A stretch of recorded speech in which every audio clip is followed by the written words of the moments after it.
Good afternoon and welcome to episode 14 of DI.TY. On today's episode, we're going to talk about the rest of framing.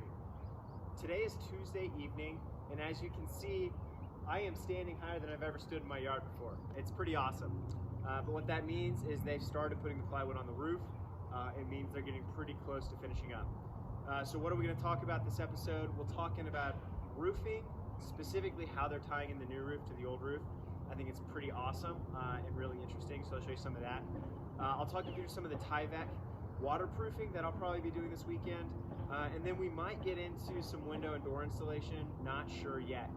Anyway, we got some rain and snow predicted for Thursday and Friday, so trying to get as much as we can done before then. But anyway, we'll get out there, we'll see what's going on. I'll check in with you guys soon. So we're here on the roof, and this might look familiar from the last episode. This is what I was demoing out.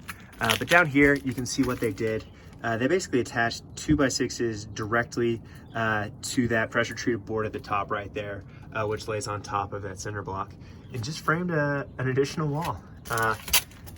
My truss manufacturer did not include this overhang as part of the truss system because they weren't able to tell what it was needed based on the plans.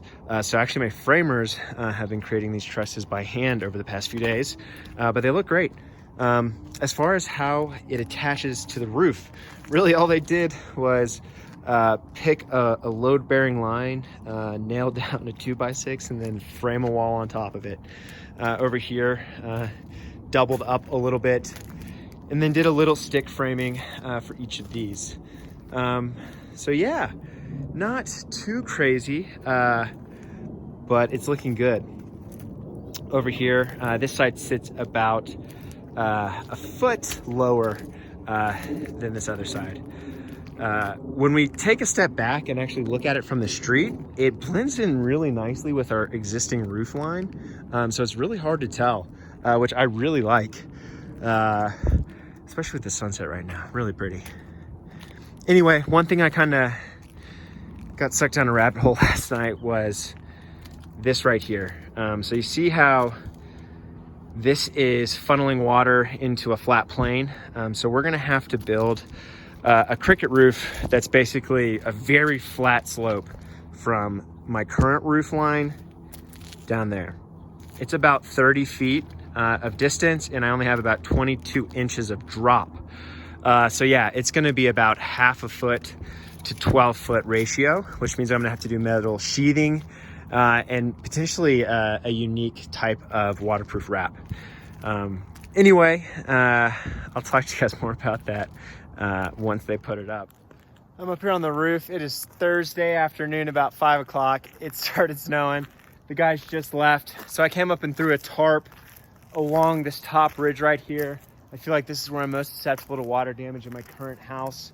Other than that, you can see they've thrown up both the roofs. All they're working on right now is that cricket in the middle. I actually talked to my framer about that yesterday because of that slope issue I was thinking we might have.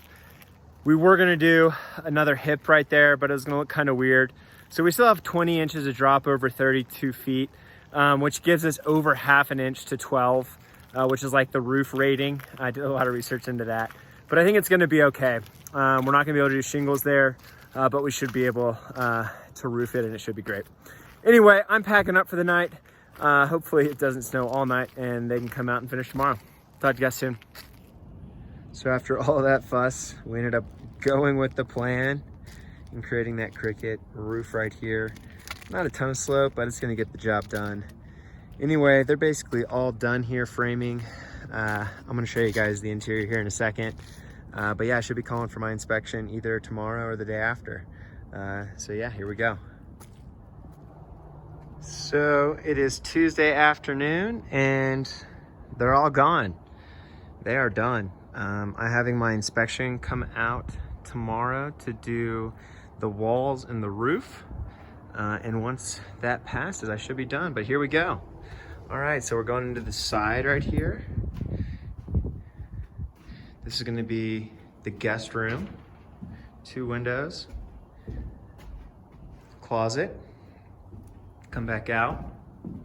This is gonna be the master. To the right, it's gonna be our walk-in closet. That's the basement access. Here's gonna be the master. And here's gonna be our master bath. Gonna be the vanity over here. That's gonna be the shower. And this is gonna be the bathroom room. We'll go back out, leaving the master. Here's where they tied in the old house into the new. It's this hallway. You can see that LVL beam running across right there. That's the only drop beam we have in the house. It's gonna be our pantry. And then over here is going to be our living room. So they threw up this last wall right here. They threw up the interior walls to match those as well as the pony for the island. But yeah, in general, we're done. I'm calling for framing tomorrow. Well, that's it for the episode. Thanks for tuning in. Sorry we didn't get to the roof wrap or siding or windows and doors yet. That's gonna be the next episode. So as I had mentioned, today is Tuesday afternoon. Next episode is gonna be covering this weekend. I'm taking Thursday, Friday, Saturday, and Sunday to wrap the house, install the doors and windows, and maybe start on that siding. Anyway, thanks for joining me. I will see you guys here in a couple days. Have a good one.